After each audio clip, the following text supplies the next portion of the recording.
Hey everyone, CJ Lang here for the FantasyAuthority.com. I am here to give you your Week 5 flex options. Let's go!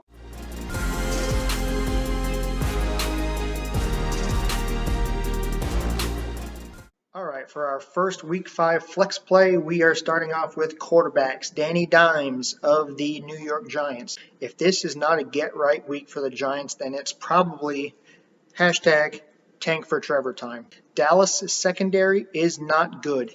They give up the 6th most fantasy points to quarterbacks. They've allowed the 2nd most touchdowns, and they are currently the 30th ranked defense in the league. The Cowboys have also given up 1,300 yards the past 3 weeks to opposing offenses. Even though Danny hasn't thrown a touchdown since week 1, no Saquon, this offense is definitely different.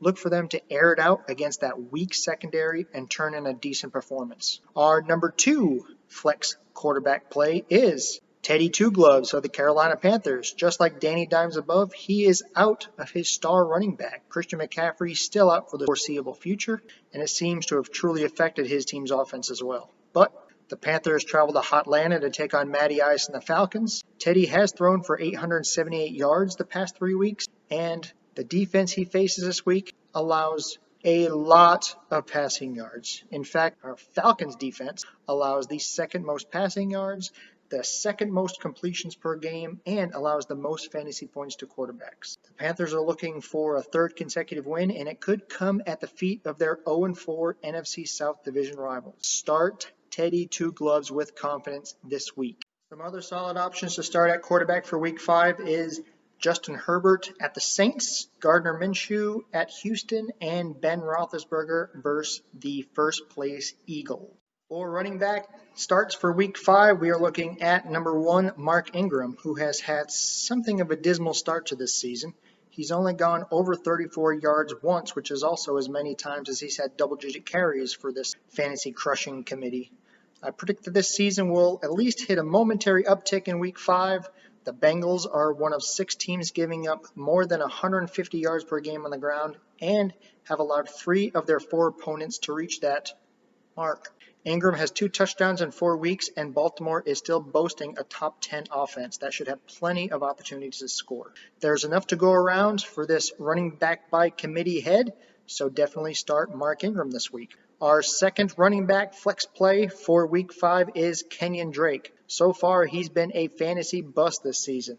After ending 2019 with 7 touchdowns in his last 3 games, he has only scored 1 touchdown and had only 1 game where he eclipsed more than 73 yards. Even though he's only averaging 3.8 yards per carry, the Cardinals Air Raid offense, led by head coach Cliff Kingsbury, is still having a pretty balanced offense. They have 152 pass attempts and 117 rush attempts. At home, the Jets, their opponent this week, have the 6th worst rushing defense. They're allowing 149 rushing yards per game at MetLife Stadium.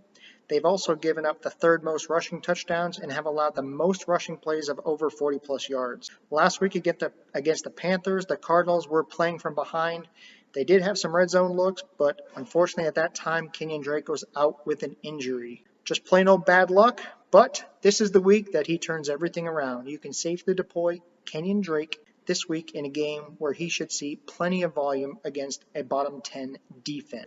Some other decent flex options for running back this week are James Robinson at Houston, Damian Harris versus Denver, and Mike Davis at Atlanta. For our Week 5 flex plays at wide receiver, our first one is going to be Robbie Anderson of the Carolina Panthers. How many of you have spent the last 4 years waiting for Robbie Anderson to finally explode in the offensive black hole that was the New York Jets? Well, how many of you have also held on and still own him but are afraid to put him in your starting lineup? Well, today is the day that you get to cash in that 5-year-old lottery ticket. This week, the Panthers take on the Falcons, a defense decimated by injuries and one that ranks 2nd to last in yards per game with over 340 allowed. Anderson leads the Panthers by a wide margin in all offensive receiving categories, especially over fantasy darling DJ Moore. This week, Robbie should put up huge numbers. Let's hope for a shootout, and if you own Anderson, don't be afraid. Get that man in your starting lineup and do not look back. Our 2nd wide receiver start for this week is Darius Slayton of the New York Giants. This week, the Giants travel to Big D. where we've already profiled the Dallas Cowboys defense is in absolute disarray. Last week, they allowed 2 touchdowns to the Cleveland Browns of over 35 yards. The defensive unit there in Dallas is 30th in yards given up and in the bottom 10 for passing yards per game.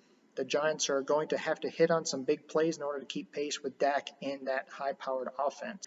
With no Barkley to check down to, the Giants are incredibly reliant on Slayton to make plays downfield. Last year, he finished 17th in the NFL in yards per catch and is oddly enough 17th in the league in yards per catch so far. He has averaged over 15 yards per catch and has been nothing if not a consistent threat downfield for Danny Dimes. The Cowboys' propensity to give up big plays and a lot of yards with Slayton's big play ability should make a good start this week. Some other decent flex options at wide receiver this week: Justin Jefferson at Seattle, CeeDee Lamb versus the Giants, and Jamison Crowder versus the Cardinals. For our Week 5 flex options at tight end, our first one is going to be Big Mo Alley-Cox of the Indianapolis Colts. This week they travel to Cleveland to take on the Browns. With injuries to wide receivers Paris Campbell and Michael Pittman, the Colts are deploying multiple tight end sets. Big Mo looks to be Rivers' favorite targets out of the 3. Alley-Cox has either 100 receiving yards or a touchdown in all but one game this year. He's a huge red zone target, and he currently leads the league in the following categories for tight ends: yards per reception, yards per target, yards per route run, catchable target rate, and target quality rating. Chances are he might even be available in your league because Jack Doyle and Trey Burton were the ones that everybody signed this offseason. His opponent this week, the Browns, give up the 5th most fantasy points to tight ends, and they're ranked 30th in total defense. Old Man Rivers will definitely be looking his way, so throw Big Mo in your lineups. Our final tight end flex play is Eric Ebron, who's currently seeing about 75% of the snaps for the Steelers and is coming off a game 2 weeks ago where he had 7 targets, 5 receptions, 52 yards, and a touchdown. The Steelers expect to have Deontay Johnson back this week, so that should free up some coverage to allow Ebron to get open. In Week 3, 4 of Ebron's 7 targets came in the middle of the field, which is where the Steelers have been throwing over 25% of their passes. This week is a great one to put Ebron in your lineup. Some other decent flex options at tight end this week are Jonnu Smith versus Buffalo, Evan Ingram at Dallas, and Greg Olsen versus Minnesota. Thanks for watching. Make sure to come to thefantasyauthority.com for all your Dynasty, DFS, and redraft needs. You can also check out our YouTube channel every Sunday morning where we answer all your questions before the big games. Talk to you later.